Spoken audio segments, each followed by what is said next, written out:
Good. I was also going to say, since we are a small group, it might be nice to introduce ourselves. Yeah, sure. So I'll start first, and then we'll introduce you after everyone has introduced themselves. So I'm Sharon Rose. I'm a professor in linguistics, and I'm also co-director of the International Institute, and my research takes place in East Africa, on East African languages. Okay, great. Well, I guess I'll go next. I'm Nancy Postero. I'm an anthropologist, a sociocultural anthropologist. My research has focused on indigenous politics in Latin America, and particularly in Bolivia. And as Sharon says, I've been involved with the Scholars at Risk program for a while, and I'm now currently serving on the board of Scholars at Risk USA. And so learning about what's happening across USA in terms of its support for refugees. So can I ask one of our other, Nazneen, I see you don't have your mic on. Can you introduce yourself? Yes, absolutely. Let me just, so I'm Nazneen Duji. I'm a professor at UCSD. I'm a life scientist. I'm interested. This is the first time I've joined. I'm interested because I have served with the Aga Khan Foundation. I am from East Africa. I was born in East Africa, raised in England, have been involved with the Aga Khan Foundation in various capacities, and was delighted that there was going to be this talk. So I would like to learn more. Okay. Great. Thank you. Thank you for coming. I think one of my friend Karim Tajani might join us from Toronto. He was my colleague in AKISP when we were there, 1987. We worked together. So. Great. Wonderful. So Aleem, do you want to introduce yourself? Oh, yes. Yeah. Just a second. Can you hear me now? Yes. Yes. Okay. So I'm actually a biologist. I'm in the Department of Medicine. I'm actually a virologist, so I work on viruses, hepatitis viruses.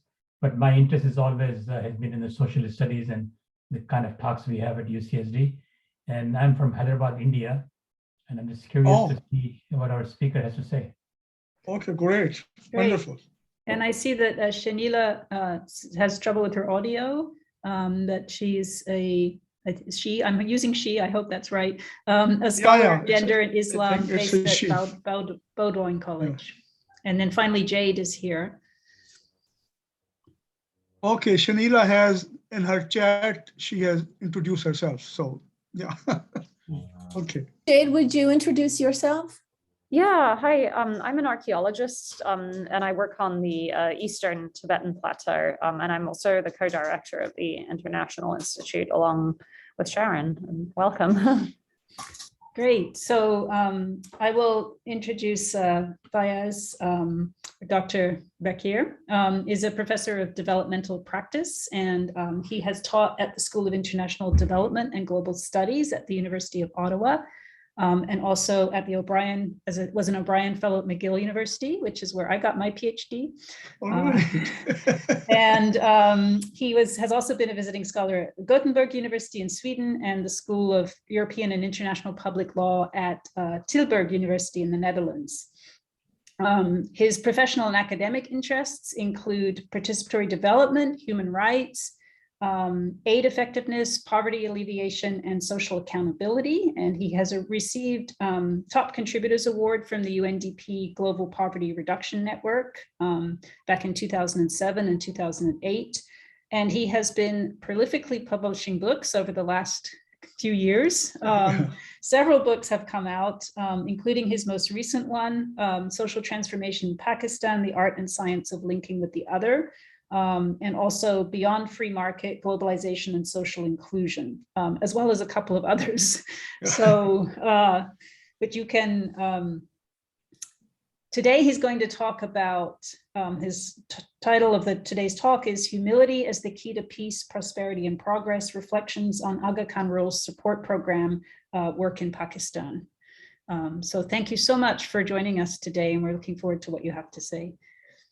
Okay, great. Thank you so much. Before I talk about Aga Khan Rule Support Program and humility, I was actually invited to speak about human rights in Pakistan. and with reference to the interest of Scholars at Risk program. So I need to say a few words. Why did I pick this book? You know, when you look at Universal Declaration of Human Rights, which was passed in 1948, December 1948, and you hear about freedom of speech, freedom from fear, and freedom from want. These three things are central. Where I see the problem with this is Universal Declaration for Human Rights, with the word universal. Because when we talk of now, global north and global south, before that it was first world and third world. And before 1945, it was, colonial countries and colonized countries. When we speak, of these countries across the divide, we are assuming a universal nation state, a universal civil society, and a universal market. This is where the problem starts. There is no such thing as a universal nation state. Nation state, for example, in Pakistan or South Asia, which was known as British India or Indian subcontinent, is very different from the nation state in the West, like USA or Britain or France. And civil society is also different. And market is important because we frame human rights keeping in view the relationship between the state and civil society. But as Karim Aga Khan, in one of his speeches, very eloquently, he said that civil society strives for achieving public goals through private means. And the reservoir of those private means is market. So market also becomes important. And this is where I want to draw your attention, because unlike your other speakers, I am not considering it as a one-time opportunity. If you find it of interest, whatever I say, I would like to have a long-term engagement with the university, because university can do very, very meaningful work in this regard.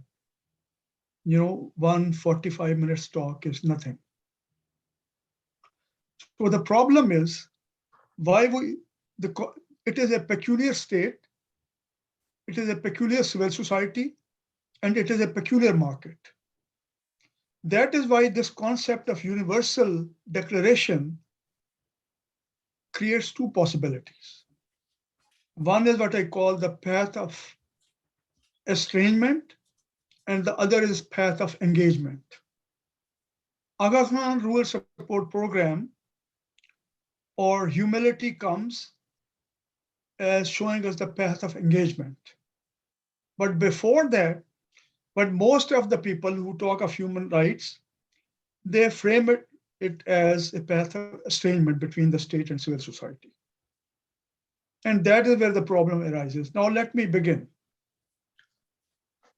What is Pakistan now? Most of it was part of Punjab when the British annexed Punjab in 1849. At that time, it was part of Sikh kingdom. It was not part of the Mughal Empire at that time. Ranjit Singh had ruled from 1799 to 1839. He died in 1839. In 1849, the British annexed Punjab. And Punjab at that time was stretched between Peshawar, which is now Khyber Pakhtunkhwa province on the border of Afghanistan, all the way to Delhi. So it was a vast area. And most of the areas which are now in Pakistan were part of Punjab at that time. And they had a very fierce fight. They had two battles, and they almost thought that they're going to not only lose Punjab, but pack up and leave India. Sikhs were so ferocious fighters. There were two battles. But what they discovered was they thought these guys are this Punjabi army, this is a martial race. So they made Punjabi army their army not only for the entire Indian subcontinent, but for entire Asia and Africa. They fought 2 world wars with the help of this Punjabi army. They were majority in the Indian army, and to this day, Punjabi infantryman is considered the best infantryman in the world. So this is, you have to keep it in mind to understand the peculiarity of the state. So the second thing they did was they recruited Punjabi army, which was almost, I think, 5.5 million out of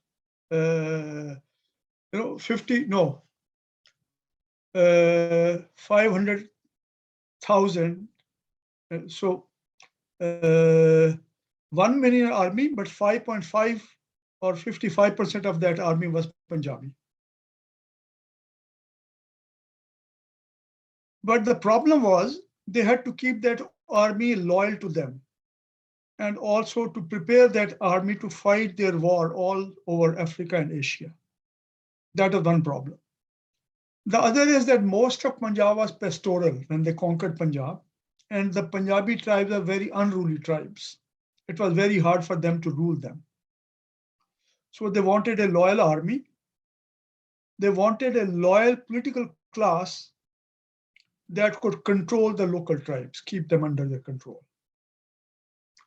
So Punjab, for your information, those of you who don't know, Punjab means 5 rivers. It is a Persian word, which is used for this part of former India and present-day Pakistan. So the land between the 5 rivers, mostly it consisted of thick forest, pastoral areas. So these was pastoral tribes. British cleared all those forests and brought tens of millions of acres of land under cultivation. So they started what can be called agricultural capitalism in Punjab. And this is very important to note, what I'm going to say next. It was a very, very fertile land. They created world's largest canal network in Punjab, starting in 1885 and ending in 1925. And over the period of next 40 years, but all this land which was brought under cultivation, a big chunk of that was given to a class of landlords who became custodians of like British power in Punjab to keep these unruly tribes under check. And these landlords were not cultivators. They were not good agriculturalists. So they created a market which was a non-performing market, which depended on the handouts from the state. They were mostly absentee landlords. So one part of the land went to them. Other part of the land, they gave it to retired military officers or servicemen so that they also stay loyal to them. In the beginning, they made it mandatory for them that they will stay on the land, but they couldn't find much compliance. And third piece, big chunk was given for raising horses for the British Army to fight all over Asia and Africa, not only for India. So if you go and you study, you will find millions of acres going to this. And then at the bottom, it was given to small tillers who were really agriculturists, very competitive, very hardworking. But right from the beginning, they lay the foundation for an unperforming commercial agriculture. And this class depended on the British power, and British depended on them. So this kind of agricultural capitalism did not generate profit for them. They generated profit, most of it from the rest of India. But this part, they created a military class, a political class to keep their rule. So this state was different from the nation state here. that state was a different kind of state, a patron state, who catered to the needs of their clients. So that is one thing. That is a peculiarity of the state over there. And they realized that this class of landlords that they have created, they are so bad in performance. Mostly they were Muslims. And they feared that they will start selling the land, either to maintain their conspicuous consumption or to, their style of life, and due to low level of competence in agriculture. So they will sell the land, and the business class are mostly Hindus or Sikhs in urban areas, money lenders and merchants. So it will go to them. So they passed Land Alienation Act in 1900, that agricultural land could not be sold to people who were not from the agricultural class. It could not go to merchants and money lenders. So to defend them, they passed this law. So they created, so this was kind of a political capitalism, which was not self-sustaining, self-growing, a dependent thing. What happened to civil society is also very interesting. There was a guy, a very bright British officer, G.W. Leitner, who was director of public instruction in Punjab. And he published a report, Indigenous Education in Punjab. And he pointed out that when British annexed Punjab, there was a teacher in every village in Punjab. And there was universal literacy both among males and females. There were 29,000 villages and 29,000 teachers. It's a thick report. British decided to discontinue the system of education and put a ban on this education. And all these educational institutions, they were Hindus, Sikhs, and Muslims. They were all supported by local endowments created by communities. And in the word of Leitner, in many ways, they were much better than the British education system. But in the name of, backward education, they discontinued this. And Leitner predicted at that time that 100 years from now, literacy will be wiped out from Punjab. And that is what happened. So they completely disempowered the communities. The economic assets they created in the form of trusts, the schools they opened. And he said that there is only one word which explains universal literacy in Punjab, and that is the word lillah. Lillah means for the sake of God. And he said all Hindus, Muslims, Sikhs, they consider it their duty to teach others. So even in areas where women cannot go to school, their male members teach them at home. So civil society was almost wiped out, their power was wiped out. Nation state that created, it did not strengthen the market. And then what happened was, because civil society was wiped out, and in area, throughout Punjab, under the district level, there are two other points very important to understand. That they created a law and order state. Law and order state means that they built the police station. Police station is called Thana throughout South Asia. Thanas were built in such a way that Thanas in the entire kingdom, they cover all the villages. Thana was built in such a way that the area and the jurisdiction of Thana, a station head officer on a horse could go to the farthest village and come back the same day. So that way there was universal presence of Thana. But nation building department or lines department for road construction, for cleaning the water channels, for paving the roads and all those things, they did not exist below the district level.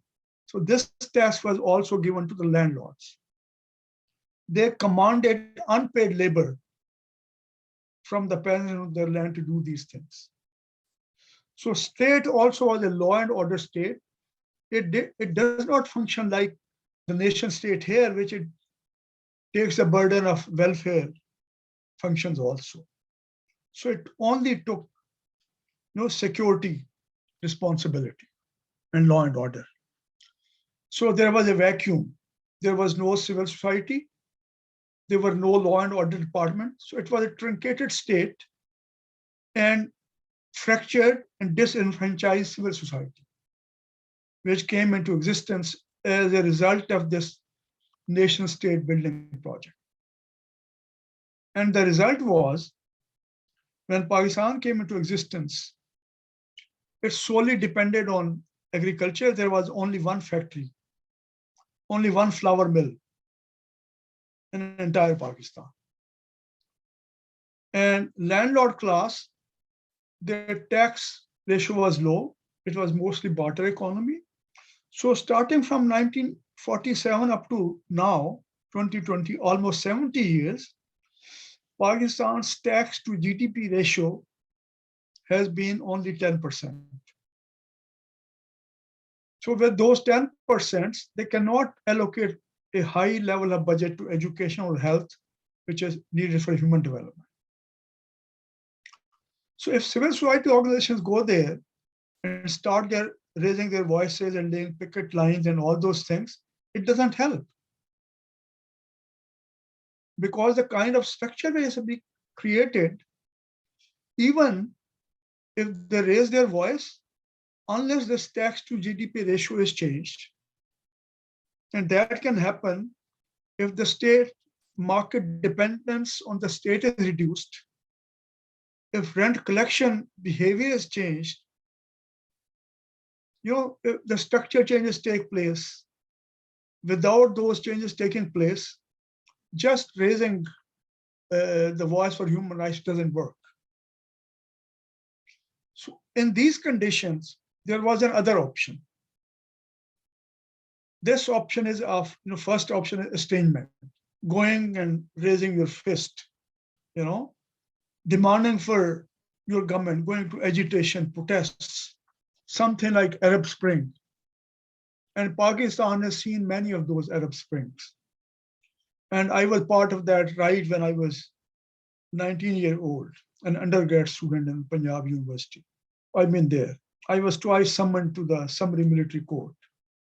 So I'm speaking this thing not as an academic, but from my experience. That you keep doing all these things, but there's nothing in the kitty. So AKRSP came with a very interesting approach. That instead of being, so let me summarize this first part.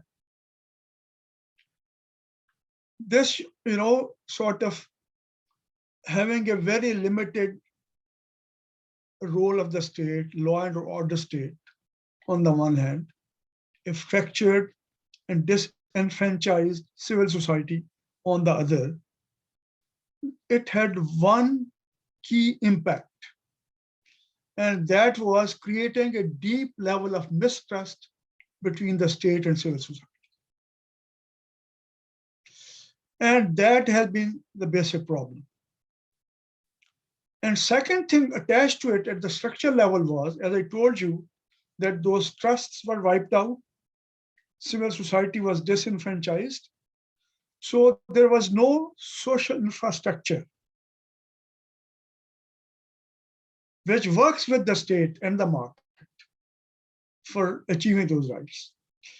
There was no political infrastructure. Local government has been off and on, sometimes when the military governments come to power in Pakistan, they hold local body elections, political governments come, they for a long time don't hold the elections. So it has had this checkered history, local government. So there is no political infrastructure, there is no social infrastructure, and there's no administrative infrastructure below the district level, I told you. These jobs were done by the local landlords. This is what in the language of development practitioners, we call it receiving mechanism.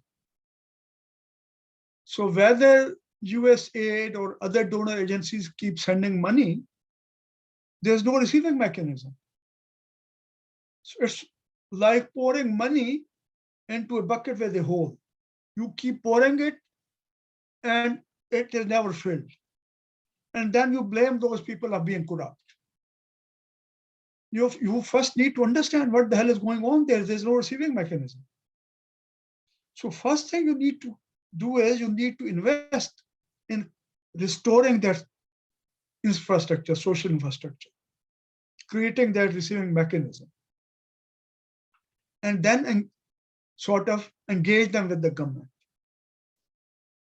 This was the insight when the Aga Khan Rural Support Program started in 1982 in northern areas of Pakistan. And these areas are Karakoram, Hindu Kush, and Himalayas, world's most difficult and treacherous mountain areas.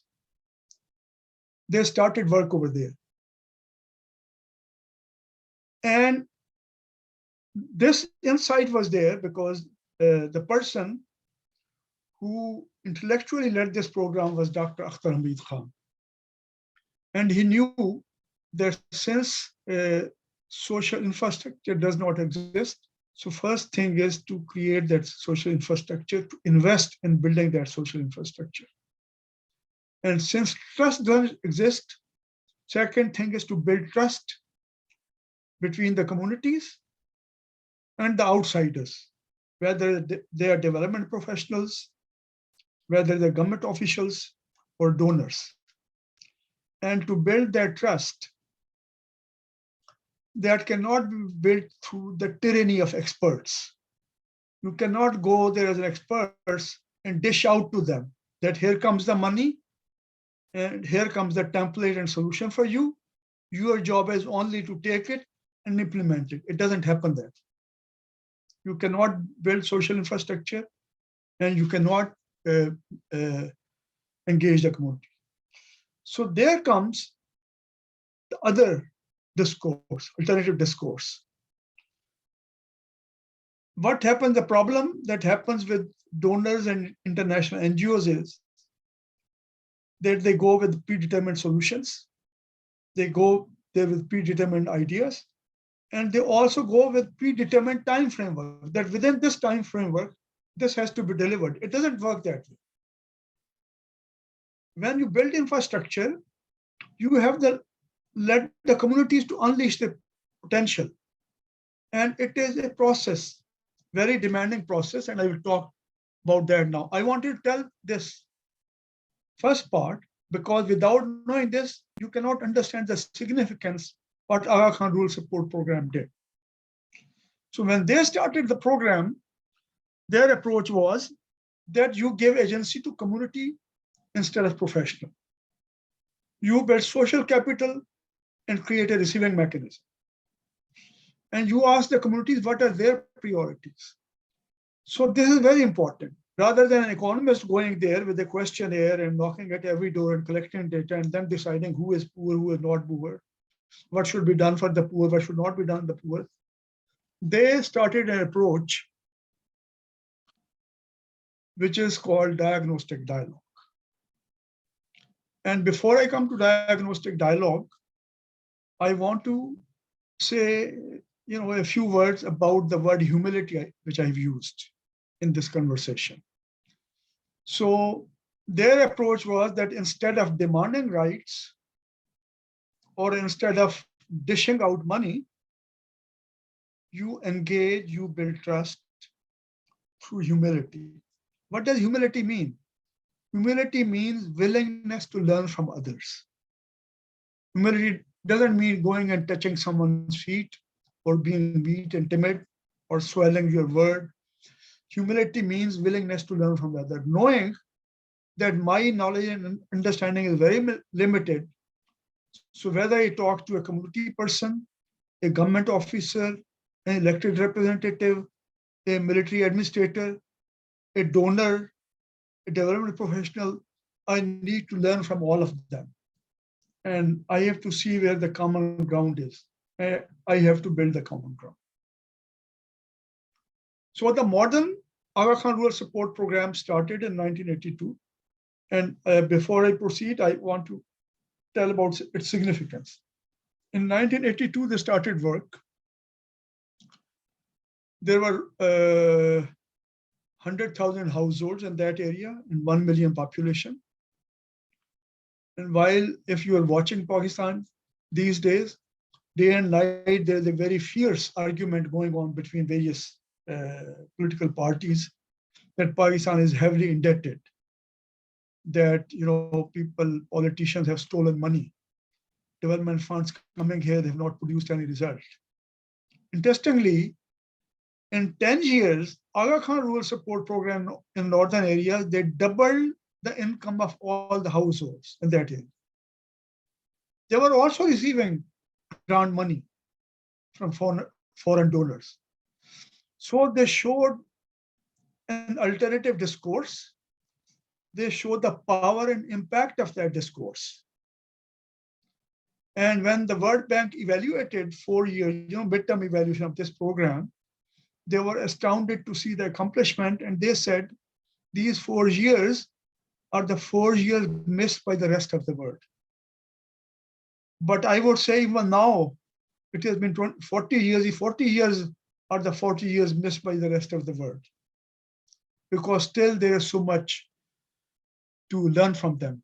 And that is why I was interested in talking over here, because I think some of your departments should get engaged with this in documentation of this work, and in building partnerships, and educational institutions can play a very important role. Anyways, coming back to diagnostic dialogue. So this diagnostic dialogue shows that you can concretely change the situation. And this is the first time you see a different kind of pattern of growth, which was different from the pattern of growth started by the British. Yeah. So, and here again, land is very important. And the indicator is also land for measuring how their income doubles. But their diagnostic dialogue was very interesting. I thought I should talk to you about that and tell you how humility, the path of humility works. So Aga Khan Rural Support Program was basically, they called themselves a support organization. They were doing the job which under a fully developed nation state, a government department should be doing, or development administration of the government should be doing. But as in the Indian subcontinent, it was law and order administration. No development administration was ever created or existed. So in place of that, they created a rural support program, which did the same job that the government does.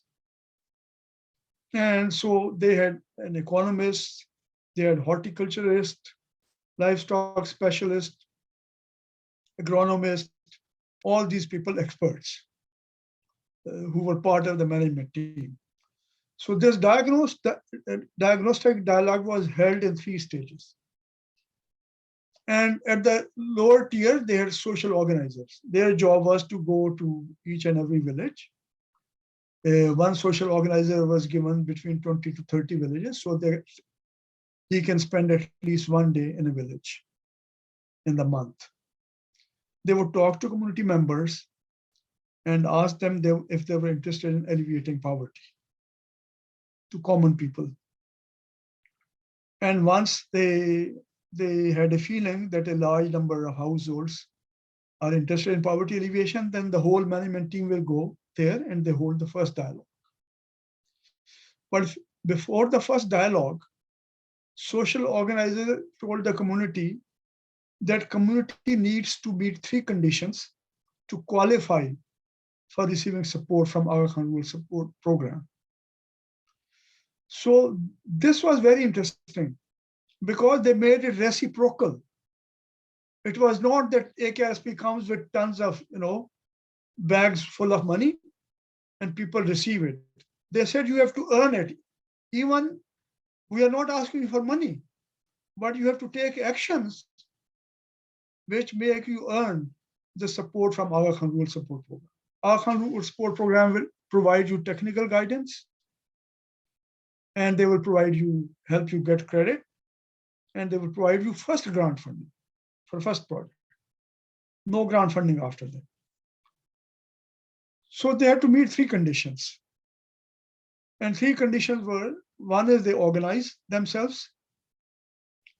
Second is they save regularly. And third is they are willing to learn new skills to increase productivity at farm level. If they meet these 3 conditions, then first dialogue will be held. And again, to create an organization, it was very interesting. They said no village organization will be created through elections, because elections lay the foundation for permanent feud between 2 rival groups. So if it has to be a village organization, it has to be an organization by consensus. So you select your office bearers through consensus and select those people, you don't consider their power, but consider their influence and your power over them, so that you can grab them by their collar if something goes wrong, if they don't fulfill their responsibility. So you select office bearers, keep records of minutes of each meeting, meet regularly, and save, even if you save 1 rupee, which would be like 1 penny now a day, that is enough. Now it is in millions of dollars. But this is their psychological barrier, considering themselves that we are poor. We cannot save. We cannot create collateral for receiving credit from the financial institutions. So you create an organization, you regularly save, and then you're willing to acquire new skills, learn new skills. Once they agreed on that, first dialogue was held. And in the first dialogue, general manager of the program will say only one thing. He will ask them, are you interested in alleviating poverty in your village? And if they said yes, then they would say, you jointly, after we leave, after this meeting, you jointly identify one priority which will increase the income of majority of the people in the village and raise them above the poverty level. You have to decide. We will not decide. You will tell us what will alleviate your poverty. And once you agree on that, we'll come back, and then our technical team will work with you, give you different feasibilities, and you select which you think is the best feasibility, economically and technically. That is the second dialogue, where the feasibility report was discussed. And then third, the check was handed over to the president. In the presence of the community, they will open a bank account. And then they start working on that. And all the people who worked on the project, every household had to provide one adult member, as a laborer, but they were paid. So that entire community doesn't benefit at the expense of people who are working there. So they were all paid. So through these 3-step diagnostic dialogue, they started working. And it was very startling. If you ask educated people why poor are poor and how poverty can be alleviated, they will give you a different answer. Most of them will tell you that we should open a school. In none of these projects, even a single village identified school for alleviating poverty. They knew that they had land and water streams passed close to their fields, but there were no water channels to bring it to their village and bring more area under irrigation. If more land is brought under irrigation, it will increase the size of land available to every household. They will have more income. Then they will choose where to send their schools for children for education, what kind of schools they want, and how to save money for their health needs and other things. So social sector, first was the economic sector developing that, and depending on that, then they would attend to social sector needs. So most of these projects were bringing a water channel to the village. And in the course of 10 years, the land under irrigation was doubled the size of land. And that doubled their income. So that is a story. So what they showed was that building trust, building social infrastructure, engaging with the government. And interestingly, most of this period when this program was implemented was under a military regime, General Ziaul-Haq.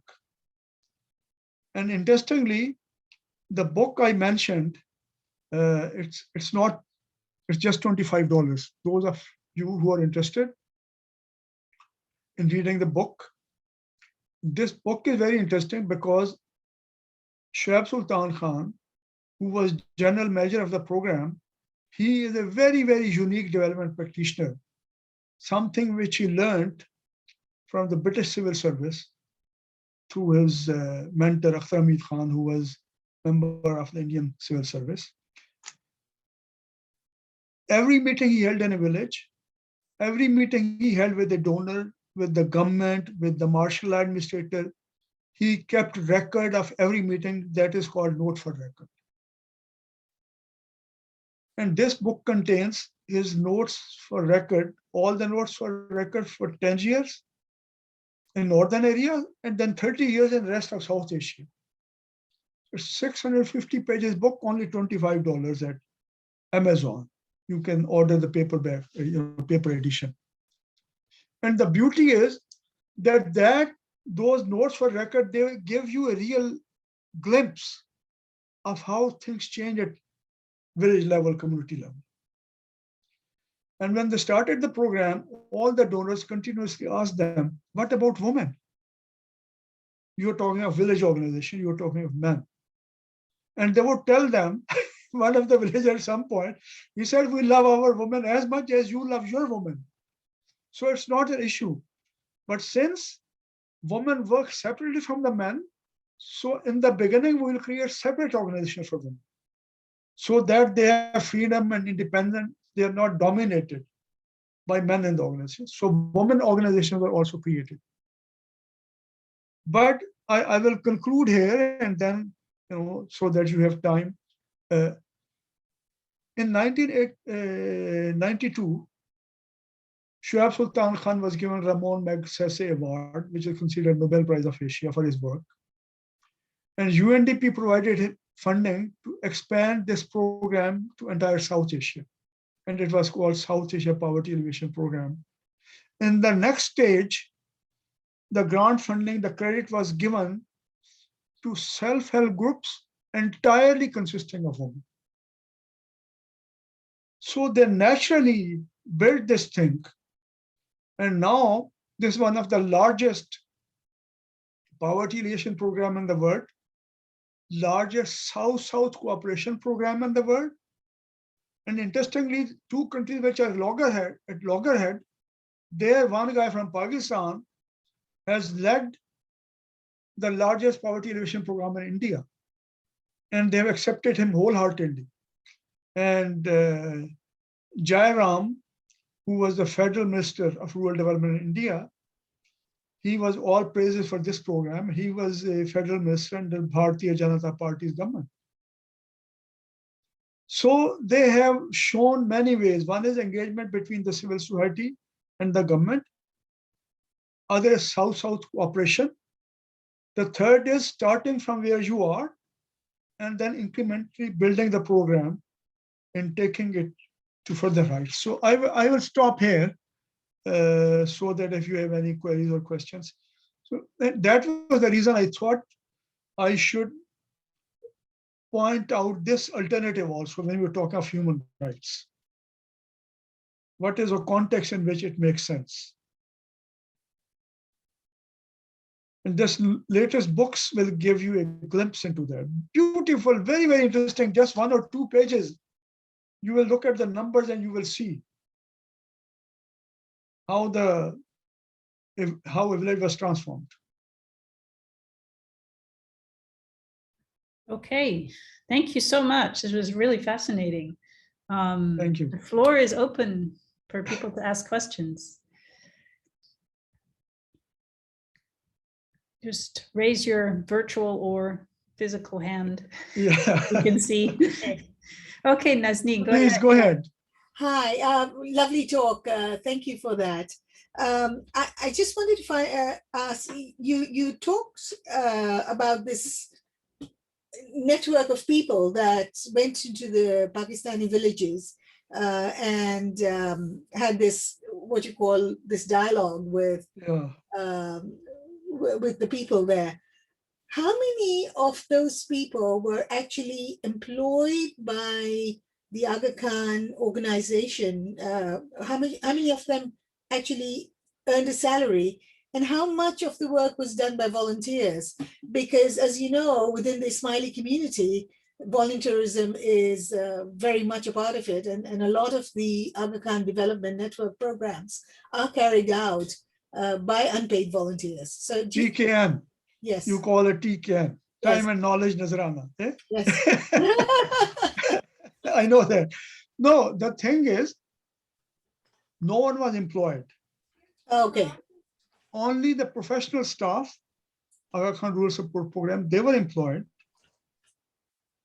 And this is a very interesting model. They were not employed as volunteers because these are the harshest, the mountains in the world. I mean, Ismailis, of course, because of their devotion and to the Imam and their religious commitment would go there. But a guy who does his PhD from University of Chicago or Princeton will not go there. So Aga Khan did something very remarkable. He paid them salaries equivalent to the private sector. They were highly paid, the professional staff, so that they could be retained there and they should have their interest over there. Shahab Sultan Khan spent 10 years. The way Aga Khan picked him was that he was working in Sri Lanka. And a one-page piece appeared on him in Newsweek, which said that he is the only rural development expert who lives in a village. He was able to bring all these people to villages by paying them equivalent to the market sector. But the reward was many times more. So TKN is different. It's fine. You should encourage people, young people, because you need to have that spirit inside you. That spark has to be there. But spark alone cannot ensure your subsistence, So he paid them equivalent to private level. And when you go, if you get this book, what I've done in this book is, Shoaib Sultan Khan was my mentor. I worked with him. And he sent me all these notes to read. And I highlighted certain areas in italics and then I put my comments. And he said, after reading your comments, I've read my notes again. He said, you have sparkled my notes. Because as an outsider, I made comments on those. And that will show you the insights, what happened, how this program was different from other rural development programs or poverty alleviation program, and how the concept of, the humility is one thing, but success is, as they say, a businessman, he wanted to check the business acumen of his grandson who was walking on his knees. He said, how much is 2 + 2 equal to? He said, are you buying or selling? So 2 + 2 has to be more than 4. That is poverty alleviation. And those evidences you will find in this book. Beautiful. I mean, with their grant, how many, thousands of trees were grown, how much area of land came under irrigation, what happened to men and women. So that way. Village organization was voluntary, but they received grant funding. But all the workers I told you who worked on the project, they were paid. Thank you. Nancy. Welcome, yeah. Thank you so much for your talk. I'll just preface this by saying that your talk really focuses on the two issues that I've spent my career at UCSD teaching. On the one hand, I taught for many, many years the international development class in the international studies program. And when we looked, and my class was called Poverty, Development, and Social Change. So we talked a lot about all the questions of development that you've been talking about. And on the other hand, for the last 15 years, I've been one of the directors of and I'm currently teaching contemporary human rights. So your talk was absolutely perfectly aimed. I'm the perfect audience for your talk. Thank you. So I wanted to ask you about the relationship between development and human rights, because it's such a thorny one. You know, when I begin my human rights class, I ask my students, what definitions do you have of human rights? What human rights do you want to defend in the world? And honestly, most people don't say, I want to avoid genocide, I want to avoid torture. They say all people should have a standard of living that is, you know, acceptable. Everyone should have housing and education and healthcare and clean water. Now they say we should have a sustainable environment, right? So, Yeah. and I say, well, for what those things that you've described are actually development goals. Right Yeah. there, it's development goals. And of course, the interaction between those two things comes in the covenants on cultural, social, and economic rights, which is even in the UDHR, they talked about those things. But those things are recognized as rights that are, you know, dependent on the states to be able to provide them. So I just wanted to get, since you've been thinking about both of these things, if you could sort of tell us a little bit about your theory about the relationship between development and human rights. No, I think you need to be economically independent to be able to express your ideas freely. Mm-hmm. I want to tell you an anecdote, just 5 minutes if you have time, but I think it's very, very crucial to explain your answer. You know, I worked for UNDP for 18 years as a small grants program coordinator in Pakistan, working with community-based organizations, NGOs, international NGOs. And one of the other Pakistani stars known all over the world is Dr. Mehboob al-Haq, who started this Human Development Report of UNDP, Global Reports. Ironically, he was the one who was the architect of Pakistan's strategy for economic planning, and he continued the British legacy in business sector also, but he realized very soon, within 10 years, that something has gone wrong. But anyways, he came to our UNDP office, and so our resident representative, he called us all, summoned all the program staff to listen to his talk. And he told us that he was invited one time, he was visiting Boston. So all the brightest Pakistani students and lecturers from Boston University, Harvard University, MIT, they invited him for a talk. They insisted that he come. So he says that there were almost 400 people there in the hall when he went there. So he gave a talk, and then there was very intense discussion and debate. You must have read Amartya Sen's The Argumentative Indian. So it is the same in Pakistan. So they're sitting here, but even 50 years, they have migrated 50 years, but still they're talking about Pakistan every day, watching Pakistani TV. So they had a very intense debate.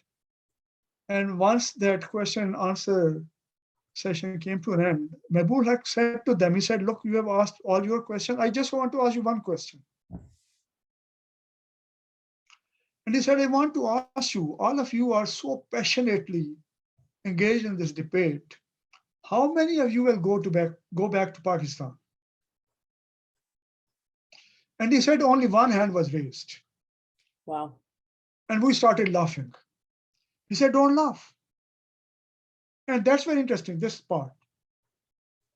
He said only one hand was raised. He said, I was intrigued. I asked them, you have been talking, you have invited me here, and you have been talking so much and debating it, such a hot debate. And then at the end of the debate, you say only one person will go back. Why the rest of you don't want to go back? And he said that there was consensus on one answer. All of them said, we don't expect to be treated fairly when we go back. Mm. And this is important, since both of you are at university, I've been teaching at university also, and all the rest of you. What kind of education we give to these people, which completely disempowers them? Right. Education should give people dreams. It should give them hope. Should give them courage that I will go and make a difference. And here you are sitting, the brightest of the brightest in Pakistan, and saying, I don't want to go back because I don't expect to be treated fairly. So what kind of education we are giving them? So, and I will tell you, the alternative education which is needed is very, very simple. And I want to narrate that anecdote also. I know I'm taking your time. One other person who is known all over Pakistan for his work is Abdul Sattar Idi. I don't know if you know about him or not. He is one of the 3 persons whose state funeral was offered on his death. First was Jinnah. Second was Yaul Haq, because he was the most powerful military dictator. But third was Abdul Sattar Idi. And he was a primary school dropout. But everyone in Pakistan, right, left, and center, they hold him in high regard. And he said, someone asked him, where did you learn all this? He said, when I was a child, my mother used to give me 2 paisas. 2 paisa is like a penny, every day, and told me to go out, spend 1 penny on yourself and 1 penny on someone who is really deserving, who needs that money. That is all the education you need. But Leeton said the word lillah. Do we teach them this in our universities and colleges? Yeah. That is the only thing they need to learn. And in Pakistan, we have 13 Ramon Magsaysay Award recipients in Pakistan, and many of them are from the government also. So it doesn't make a difference whether you are in government, whether you are a primary school dropout like Idi, or you are, from former retired Indian or civil servant, Akhtar Hamid Khan. It is that simple education. Are you willing to share? I think your focus on humility is also a very important one, because this is something I find is really important to train our American students, in part because of the American exceptionalism that they grow up believing. Right, that we have that we figured everything out, and just because they're Americans, they know best. Yeah. I mean, honestly, that is the number one thing I teach in my human rights class and in my development class, is for them to have humility and to not think that they know best. I think that combination of humility and sharing is are beautiful attributes, and they go completely against the meritocracy of universities here, and I'm imagining in India and in Pakistan as well. Yeah. Yeah, Jade, are yeah. you coming in to ask a question? No, I don't have a question. I just wanted to say thank you for a really fascinating talk. You know, Thank you. I work on agriculture in the ancient world, and so, you know, it's well known that, you know, colonialism and these practices have really wreaked havoc on agricultural systems around the world. And thank you for providing a really great illustration of that. Thank you. Thank you. Yeah, I think but in Pakistan, actually, Aga Khan Rural Support Program is one. I put together a course here for University of Ottawa, where it consists of development practices in water, sanitation, agriculture, health, education, all those areas. And every successful local agency-based project has three things. Whosoever goes there, let me finish it here. One is anyone who wants to make a difference, they come up with a technical solution. And, you know, there was this American tennis player, Arthur Ashe. A beautiful line, he said, start where you are, use what you have, do what you can. That is what all your development study students need to learn. Yeah, that's a When they beautiful. think of development project, they should not start thinking with American money. They should start thinking with local resources and capabilities, and then be able to come up with a technical solution, a social solution, and financial solution. So Akhtar Hamid Khan, our guru, he used to say there are four barriers when you work with the communities. One is their psychological barrier. They think that everything is the responsibility of the government. Right. So you help them. When you go to the community, you tell them that we are not coming here with the bags of money, but tell us what are your barriers, and we'll help you cross those barriers. So one is that barrier, crossing that it is government responsibility. Second is that they cannot work together. So you teach them how to create an organization. I've talked about that. Third is technical barrier. He said people always have some solution, but it is of inferior quality. You don't invent new things, you upgrade those things. You create technical barrier. And if your technical barrier is, it relates to their need, then they should be able to do it with credit. They don't need grant funding. That will sustain it. So that is the summary. So these practices that I picked from Pakistan, and each I designed the course, and I described the technical solution, social solution, and financial solution. So in your class, you should give them this assignment. That's a great idea. Yeah, That's a to great pick a idea. neighborhood and come up with these things. Oh, that's great. Well, I really appreciate that. Thank you so much. Thank you. Thank you talking to all of you. Yeah. It's been a pleasure. We are so grateful to have had you. I actually had Thank you so questions, much. but Yeah, people please. need to go. I actually have to go. I'm so Yeah. sorry. I have to leave now, but maybe the rest of you can stay, or those who want to keep talking. Yeah, But maybe I Yeah, can yeah, ask one I have question. time. If you have any questions, I can still Okay, talk. great. Okay. Thank you so much. Thank Dr. you, Nancy. Nancy. Thank you so much. Bye. Bye. Yeah, so Yeah. this was really fascinating to me because I worked in an area of Ethiopia that has self-help organizations that are designed according to the first two of the conditions. Basically, they are organized with consensus. All households must contribute. They save. What they're missing is the third, willingness to learn new skills and the kind of technical and outside support. So these were all organized locally because the government doesn't provide, right? So that's how they were initiated. But I don't really want to ask about that. I just, that's why it was interesting to me. You started the talk talking about schools and literacy and how widespread it was in Punjab for the British.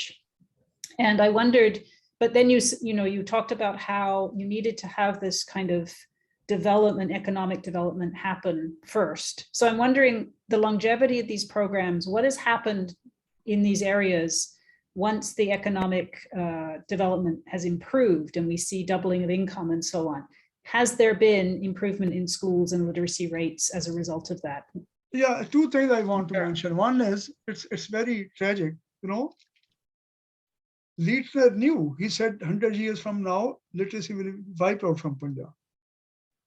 But 100 years after that, all the people in Pakistan, the rest of the world, think that Muslims are against education of women. That is why Malala has emerged as our hero. You know? This is a very deep misunderstanding. It was there always. There was nothing in the faith or the culture or tradition against education in general or education of women. And now there's again universal availability of schools in all the villages in Punjab through private sector. It is not those community endowments, but people who are entrepreneurial, social entrepreneurs, they have gone and opened the schools. But also there is another problem. You know, as I mentioned in the beginning, that the appearance, similar appearance is deceptive, like nation state in USA is not nation state in Pakistan. Similarly, you look at numbers. A survey was carried out in Balochistan province of Pakistan, which is considered the most backward. Mhm. And they found out there are 40 schools for girls and 400 for boys, right? So right away you say that, look, there's so much discrimination, 1 to 10, and you base your opinion on that. Then they started counting the students. They found out in every boys' school, 50% were students for girls. So you have to do some deeper search to draw meaning from numbers. So, and now, especially in Karachi and urban areas, Pakistan population is almost, some estimates are that it is 50%, other states is almost 90% is urban. People even living in rural areas, they drive in the morning, they take a bus to urban areas to work. So it is almost urbanized. And there they know that single person cannot earn enough money to meet the needs of the family. So they are family enterprises. Most of the Pakistanis depend on informal sector, where the entire family works together as subcontractors of multinational corporations. So they all, due to economic necessities, they want to educate their girls. And social change coming into urban areas, all bonds have broken. So education, and then there are Pakistani philanthropists, they have done a great job. The Citizen Foundation and ED Foundation and CARE Foundation. You should read the story of the CARE Foundation in Harvard Business Review. Its case study was also published. It is amazing the kind of work they've done. Very, very inspiring and very, very powerful. Because CARE, they started their work from in the slum areas and low-income rural communities.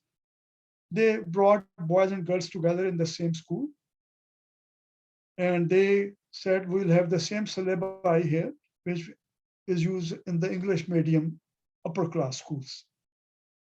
And we'll pay for their fee and we'll do all other things. And her target is to educate at least 1 million students through this.